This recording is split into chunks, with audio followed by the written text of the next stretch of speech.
Hello everyone, welcome to day 25th of August Lead Code Challenge, and today's question is minimum cost for tickets.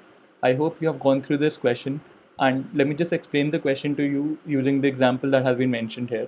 So you are given an array of days that signifies your travel dates, and there's another array of cost which signifies the prices associated with your passes. So 2 stands for a one day pass, 2 value cost stands for a one day pass, 7 stands for a 7-day pass, and 15 stands for a 30-day pass.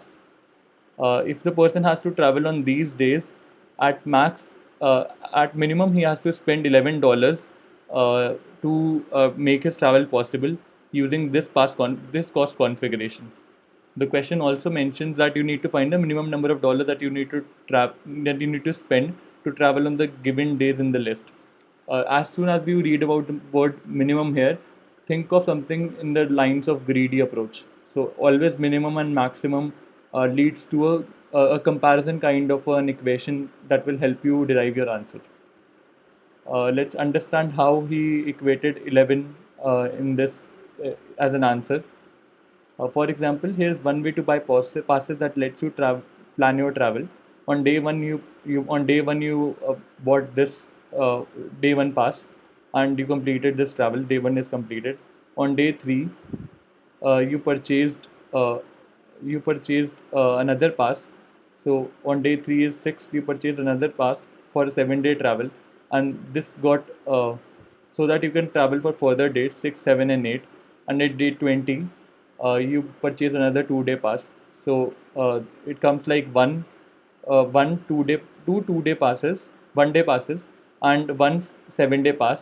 So 2 into uh, 2 plus 7 gives you 11, which is your answer. On day 1, you purchase the 1-day pass, and on day 20, you purchase the 1-day pass.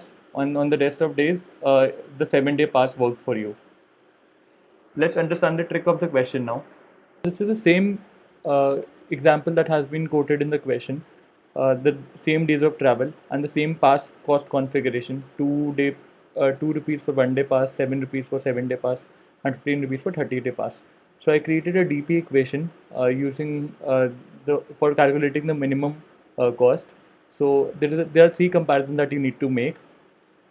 First of all, the cost that has been calculated so far, plus the 1-day price for the current day, minimum of this value, plus the cost of or the cost of 7-day whatever the cost was on ith minus 7-day plus the 7-day price, uh, pass price. The second value is this, and third value is cost on the I minus 30th day plus the 30-day pass price. So if you can calculate the minimum of this will give you the cost of uh, on the ith day of travel. Also, the second case that you need to consider is if it is a non-traveling day, like for example, the second day is a non-traveling day, and you don't want to travel there, you'll simply equate the price to be that of the previous day. So on the second day, the price will be equal to the that of the previous day. So also you need to consider whenever it goes out of bounds, you need to take the default value of the price for that day. What it means is if I is less than 7, you need to compare with the 7-day price value. If I is less than 30, you need to compare with the 30-day, simply the 30-day price value, because that is the base value for a 30-day travel. And let's iterate through this example. So I of 0 is 0, I of 1, you need to make three comparisons. The price on the 0th day plus 1, this gives you 2. This 7 and 15, because I is less than 7 and I is less than 30, so you will compare it to the base value. The minimum of 3, these 3 will give you 2, and hence the answer is 2. As per the second rule, you move to day 2.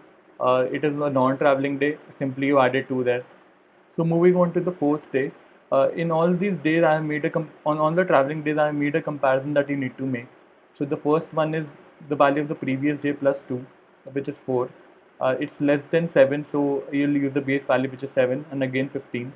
So out of these three values, 4 is the least value, so you added 4 here.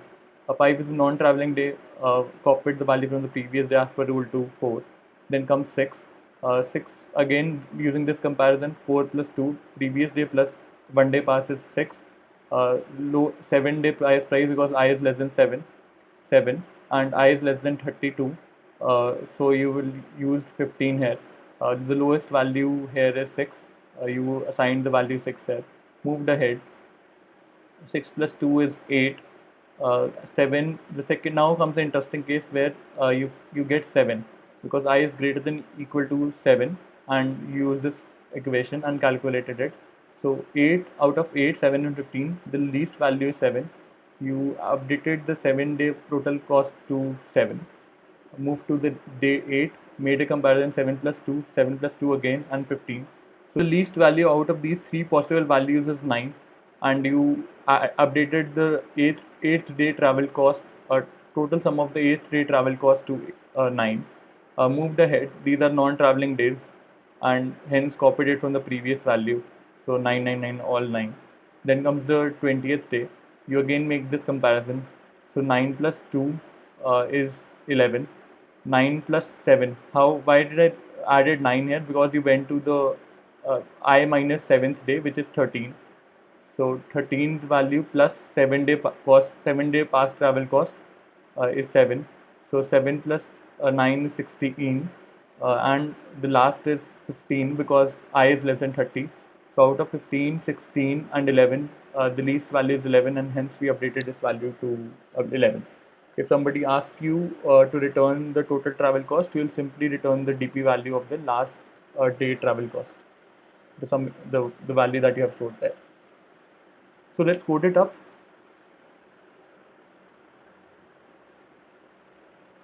So I'll define my DP price cost. Let me just call it cost int, and days dot length. The size will be equal to the last element of the days array.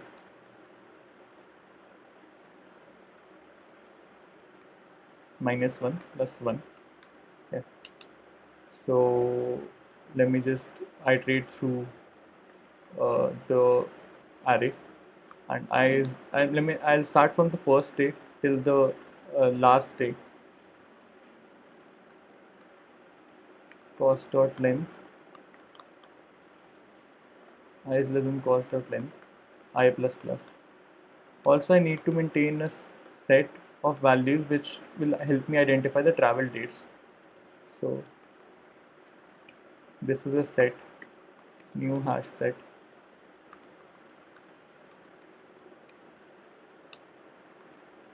For integer EL, all the days in days array, all the day in days array, I'll add it to my hash set,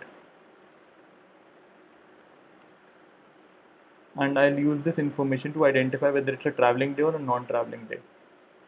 So if it is a non-traveling day, I is a non-traveling day, what will I do? I'll use the previous value. So if set dot contains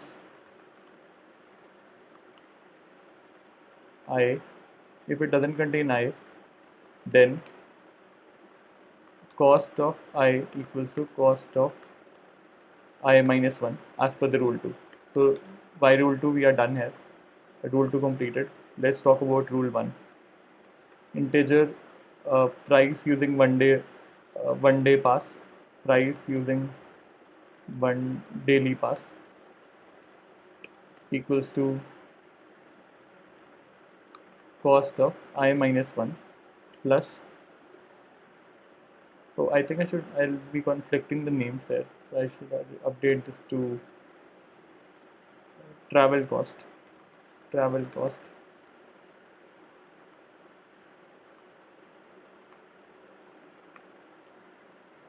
plus cost of the one day travel price. Integer price using weekly pass equals to cost of the first day. Default value will be this. If I is greater than equal to 7, you'll be updating this value to price using weekly pass equals to travel cost of I minus 7 plus cost of the 7-day pass. Similarly, I'll be finding it for the monthly value using the monthly value. I is greater than 30 here. So now you have all three values that you need to compare. I of 2, costs of 2, and the travel cost on this particular index or day will be equal to math dot minimum of either daily, weekly, and we need to make another check, math dot minimum of monthly. So what I'm doing here is I'm calculating the minimum value of the three values. So I have monthly here, I have daily here, I have weekly here. I updated this value, and now comes the last part where you return the travel cost of the last travel day. Travel cost of travel cost dot length minus 1. Yeah, I think this should work.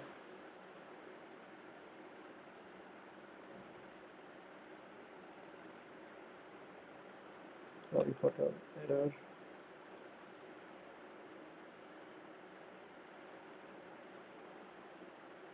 Oh, typo.